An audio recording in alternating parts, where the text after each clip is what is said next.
Breaking news دے رہے ہیں کہ اقوام متحدہ کی جنرل اسمبلی نے فلسطین کو مکمل رخصتیاں دینے کی حمایت بھاری اکثریت سے منظور کر لی۔ 143 ممالک نے قرارداد کے حق میں ووٹ دیا جبکہ 9 ارکان نے مخالفت کے حق میں ووٹ دیا۔ 25 ممالک کے ارکان نے ووٹنگ میں حصہ ہی نہیں لیا۔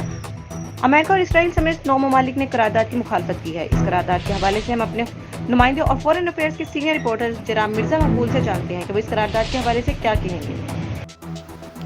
جب سے اسرائیل اور فلسطین کی پارٹیشن ہوئی تھی، اسی دن سے اسرائیل کو فوری طور پر جنرل اسمبلی کی رکن دے دی گئی تھی۔ اب یہ آج خوشائن بات ہے کہ 70 سال بعد متحدہ امارات نے فلسطین کو جنرل اسمبلی کی رکن دینے کے لیے اقوام متحدہ میں یہ قرارداد پیش کی اور مظلوم فلسطینی عوام ان کے حقوق کو مد نظر رکھتے ہوئے ایک آزاد ریاست تسلیم کرنے کے لیے اقوام متحدہ کی یہ جنرل اسمبلی نے فلسطین کو مکمل رکنیت دینے کی حمایت پر قرارداد منظور کر لیا اور اجلاس میں 143 ممالک کے ارکان نے قرارداد کے حق میں ووٹ دیا، جبکہ امریکہ اور اسرائیل سمیت 9 ممالک نے قرارداد کی مخالفت کی۔